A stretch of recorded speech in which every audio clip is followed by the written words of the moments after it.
Calculate the number of moles of iodine in a sample containing इतना मोल, number of moles कैसे होंगे, तो अगर 610 में 1 मोल होता है तो इतने मॉलिक्यूल ऑफ एटम में कितना डिवाइड कर देंगे तो आपके पास इतना मोल हो जाएगा।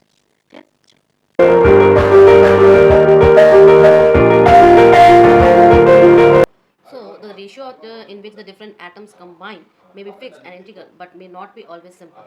This ratio is not always simple. It is not necessary. You have to always keep in mind the combination, na? Just like previously they are giving 2:5 or 3:2, this kind of ratios. But it is not necessary. See in this molecule, this is a molecule of sugar, right? C12H22O11.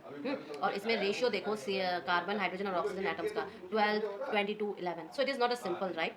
फिर atoms in one element में B change into atoms of other element, other element एक ही atom के other में change हो सकते हैं, और ये होता है जैसे कि रेडियो एक्टिव एलिमेंट, जैसे कि आपके यूरेनियम, पोलोनियम, इन सब में देखो uranium 235 can convert plutonium 239, okay 235 से 239 में कन्वर्ट होता है इंटरेक्शन विद न्यूट्रॉन्स, न्यूट्रॉन से जैसे ही इंटरेक्ट होता है वो उसमें convert, this process is called transmutation. यही तो हमारे न्यूक्लियर एनर्जी में पढ़ाया जाता है। Okay next is seventh one is what the mass of the atoms can be change into energy. Obviously it is a famous Einstein relation, and Einstein का relation क्या है, energy is equal to mc square. So I can say that mc square, or I can say that m is equal to E by c square.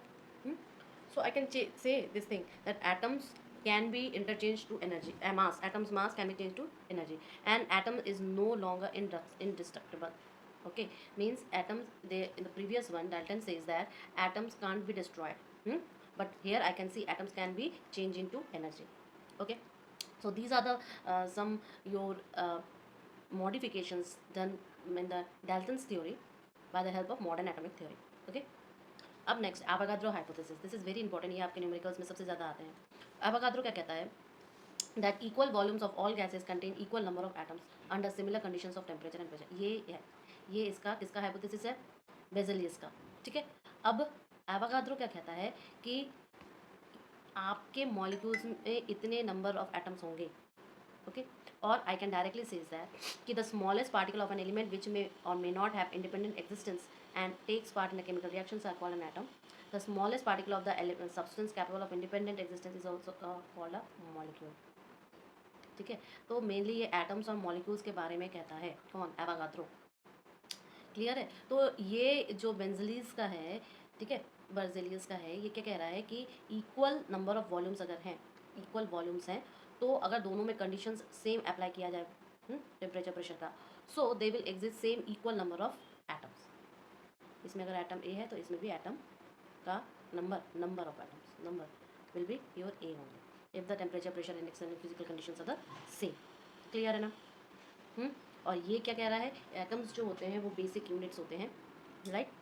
Chemical reaction is called an atom, the smallest particle of a substance, element हुआ या compound हुआ, capable of independent existence, this is the word important word, independent existence is called molecule. ओ अकेला नहीं है, O2 के form में exist होता है, that is independent existence, independent existence. H नहीं है, H2 है, so it is a molecule, one molecule, and one molecule independent existence है।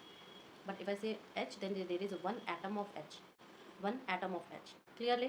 So the smallest particles of the gas independent existence in the molecule and not the atoms. ठीक है, independent existence molecule करता है ना कि atom करता है। So next there are obviously I can say Cu, right, or these are the things of one atom, they contain two atoms. So these by this only we go forward by the polyatomic, polyatomic molecules. Okay, next I will say that under similar temperature and pressure conditions the volume of all gases contain equal number of volumes, number of atoms. So by this you can directly say that V is proportional to N, because equal volumes contain equal number of atoms, equal number of atoms. Equal volume contains equal number of atoms, and when these conditions happen under same temperature and pressure, under same temperature and pressure. So for this, if I contain 1 liter of H2 gas at NTP, normal temperature pressure, and 1 liter of O2 gas in normal temperature and pressure, then 1 liter of Cl2 gas in temperature and pressure, all these contain same number of molecules, because it is directly proportional. Now I will say two different kind of phenomena that are laws. One is Gay-Lussac's and then Avogadro laws. In the same Gay-Lussac's and Avogadro says that suppose that I am forming a water molecule. So 2 volume of H2 gas, 1 volume of oxygen gas, then I am getting 2 volume of your H2, that is water molecule. So 2N and 2N. Now Gay-Lussac's law, again I can say that N2, 3 and 2. That means 2 molecules, 3 molecules, 1 molecules. N molecules, 3 N molecules, 2 N molecules. Means they are the hypothesis. दोनों एक दूसरे को एक ही चीज़ कहने की कोशिश कर रहे हैं. क्लियर है? अब देखो जैसे हाइड्रोक्लोरिक एसिड बन रहा है. हाइड्रोक्लोरिक एसिड कैसे बन रहा है? Hydrogen chlorine and hydrogen chloride, right? So applying the Avogadro's hypothesis, n molecule of hydrogen, n molecule of chlorine giving 2 n molecule of hydrogen chloride, or I can say half half, right? I can say half half or 1, क्योंकि हमें तो balance करना है ना equation को. H2 plus Cl अकेला exist करता है, सो इट इज़ HCl का फॉर्मूला तो यही होता है. But how can I manage it? So how can I manage it? I will manage it like this way. I can manage it like this way. Half molecule of Cl2 giving you 1 molecule of HCl. I can manage it like this way. इसका क्या होता है? -1 होता है. इसका क्या होता है? +1 होता है. दैट्स वाई यहाँ पे HCl है ना, बैलेंसिंग. सो ये अकेला एग्जिस्ट करेगा और ये भी अकेला एग्जिस्ट करेगा, बट मॉलिक्यूलर फॉर्म में आपका Cl2 लिखना है और इसका H2 लिखना है. क्लियर है ना?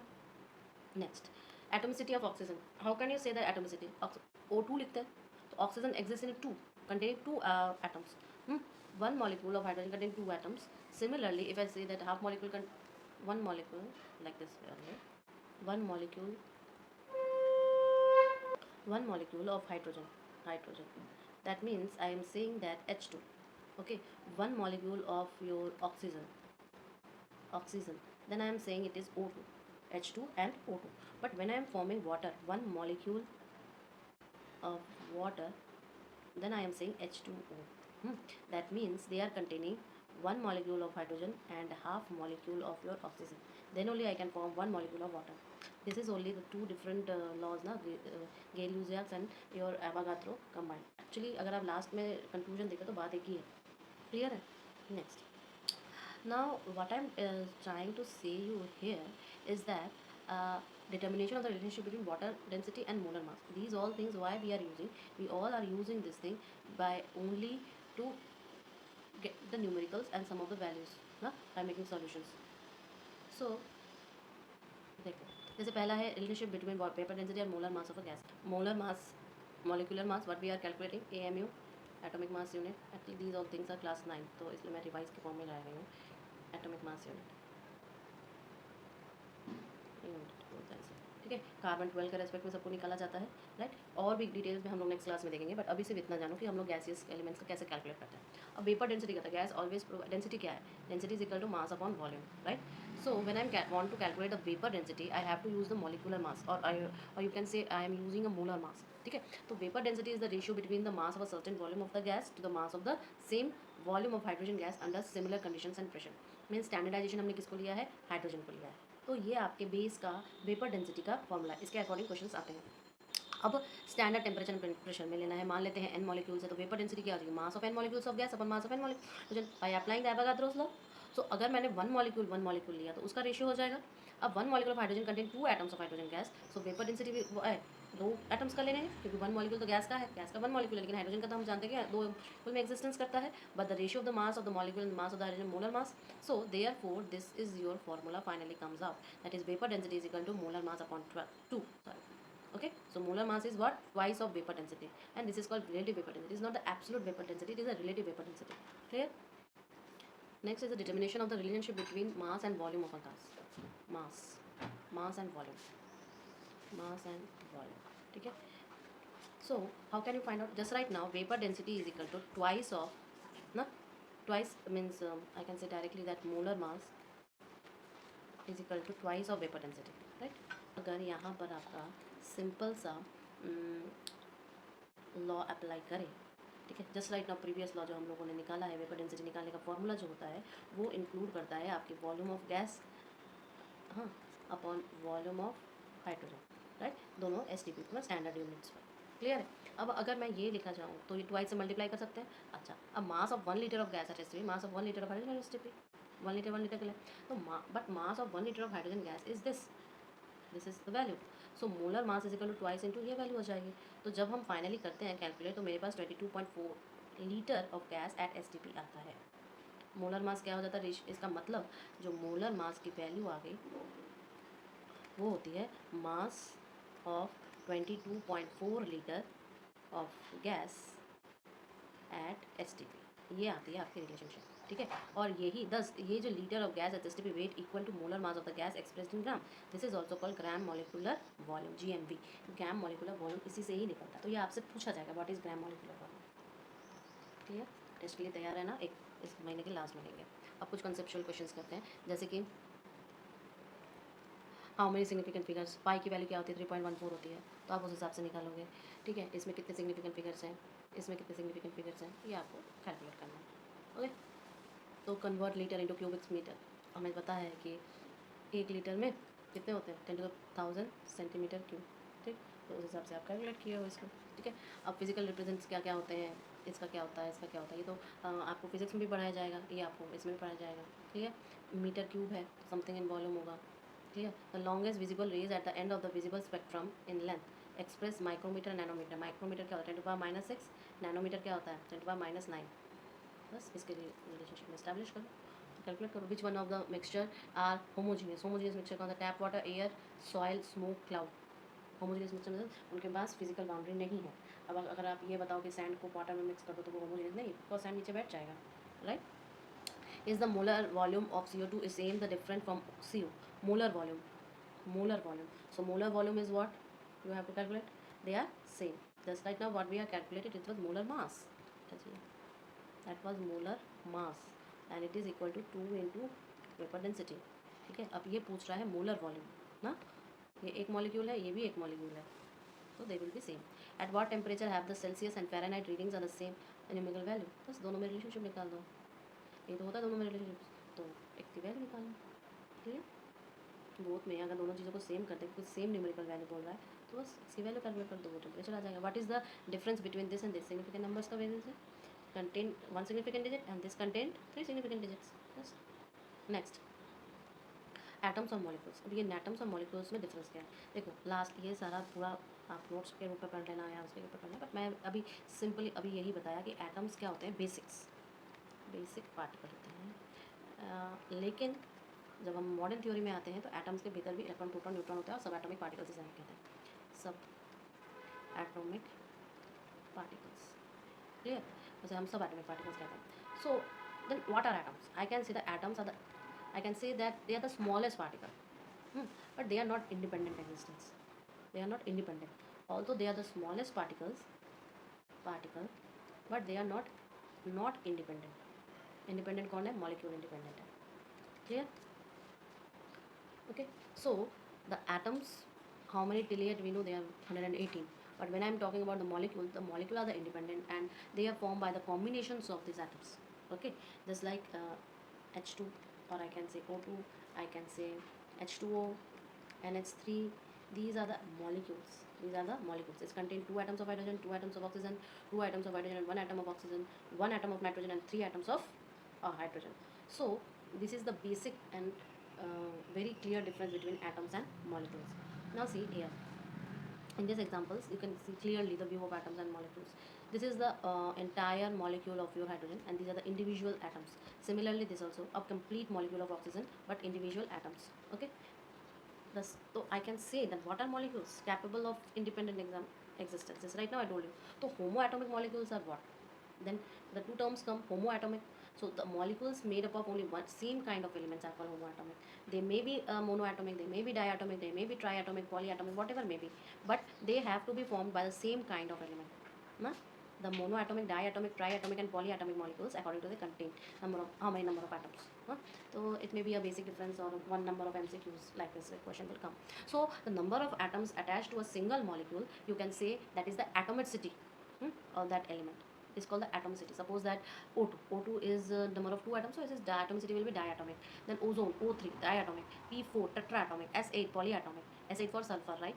Sulfur exists in S8, phosphorus exists in tetraatomic, P4 configurations. So one molecule of phosphorus you can say P4 or one molecule of sulfur you can say S8. In class 11th I think second book, na, chemistry second book, you will read this structures of sulfur. Then heteroatomic molecules. Heteroatomic similarly when they contain more than other elements, not the same kind of elements. Suppose that H2O हो गया, CO2 हो गया, carbon monoxide, ammonia हो गया, methane हो गया, CH4 is for methane. So all these are what? Heteroatomic, ना? Heteroatomic molecules. Keep in mind. Here I won't talk about the atomicity. Atomicity की बात नहीं करेंगे हम यहाँ पर. ठीक है, यहाँ पर हम एटोमिसिटी की बात नहीं करेंगे, यहाँ पे हम लोग खाली हेट्रो एटोमिक और homoatomic, heteroatomic and homoatomic की बात करेंगे। क्लियर। सो नेक्स्ट है एटॉमिक एंड मॉलिक्यूलर मास। ये काफ़ी इंपॉर्टेंट है बिकॉज इसके बेस पर ही हम लोग मूल कंसेप्ट करेंगे। तो कल की क्लास जो होगी वो बिल्कुल भी मिस मत करना। कल की क्लास जो है वो आपकी मूल कंसेप्ट को स्टार्ट करेगा। मूल कंसेप्ट अभी समझ में नहीं आता, पूरी लाइफ परेशान करता है। ठीक है, सो एटॉमिक मास क्या है कि एटॉमिक मास आप बोलोगे कि रिलेटिव मास है। ठीक है, और उसमें हम लोग स्टैंडर्डाइजेशन किसके रेस्पेक्ट में लेते हैं, एनालाइजेशन हम कार्बन 12 के रेस्पेक्ट में लेते हैं।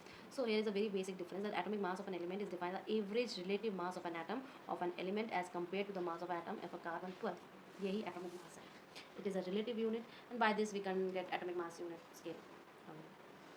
Okay, so the quantity of 1 upon 12 of the mass of the atom. This is only 1 AMU. So 1 AMU, how can I calculate this 1 AMU?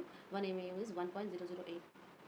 ठीक है, किसके लिए आया ये, हाइड्रोजन एटम के लिए, इसलिए हम हाइड्रोजन के पास 1 लिख देते हैं। ठीक है, कैसे कैलकुलेट किया, सिंपल सा ये है। देखो कि अगर मेरे को डिफाइन करना हो कि 1 एटॉमिक मास यूनिट क्या है, तो हम ये कहेंगे भैया कि ये वो क्वांटिटी है जो कि कार्बन 12 के कंपैरिजन से निकलती है। तो यानी कि 1/12 और ये 1/12 की वैल्यू जब कैलकुलेट करोगे तो ये आ जाएगा 1.66056 इंटू 10⁻⁻24 ग्राम। ठीक है, तो जब हम इसी का यूज़ करके whenever use this thing and take out finding the mass of an atom of your hydrogen, suppose basic सा है हाइड्रोजन, तो अगर मैं ये बोलूँ कि AMU में मास कितना है, क्योंकि mass of hydrogen, 1 atom of hydrogen I calculate 1.6736 into 10⁻⁻24 ग्राम।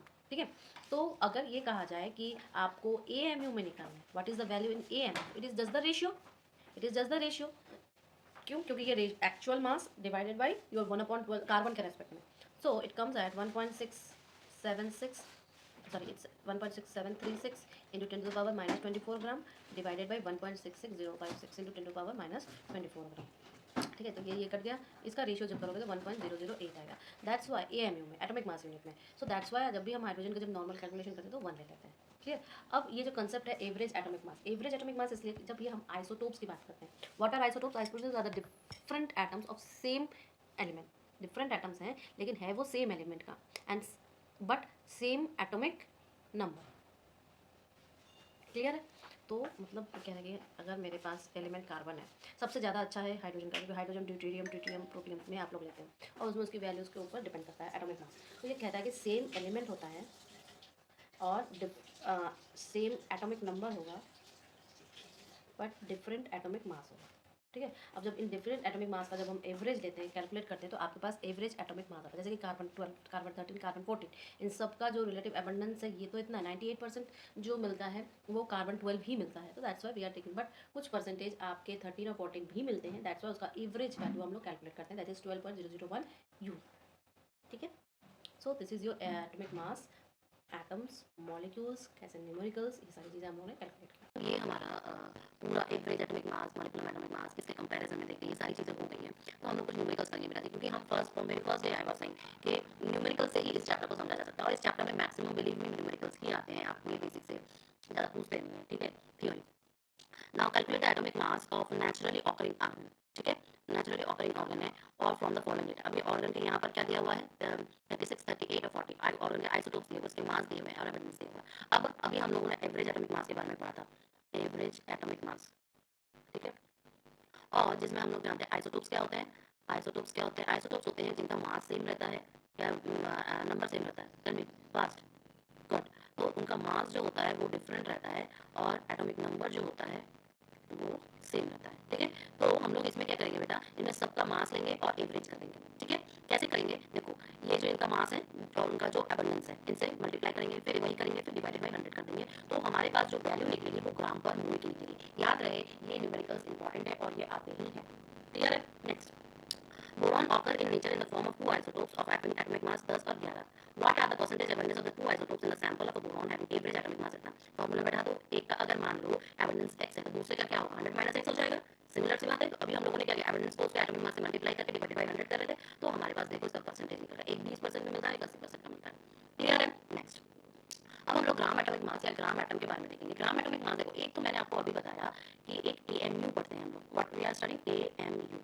ठीक है, जब हम लोग AMU देखते हैं बेटा, तो AMU का मतलब होता है एटॉमिक मास यूनिट। क्लियर। तो अगर मैं ये कहूँ कि हमारे पास जो एलिमेंट है वो 1 ग्राम एटम है, तो हम उसको कैसे डिफाइन कर सकते हैं? जैसे कि मान लो this amount of element is also called 1 gram. इसी ग्राम एटॉमिक मास को भी 1 ग्राम एटम कहते हैं। और जैसे कि हमारे हाइड्रोजन का हमारे पास एएमयू कितना आया था, 1.008 एएमयू आया था। तो हम ये कहेंगे कि हमारे पास इतना ग्राम हाइड्रोजन मौजूद है।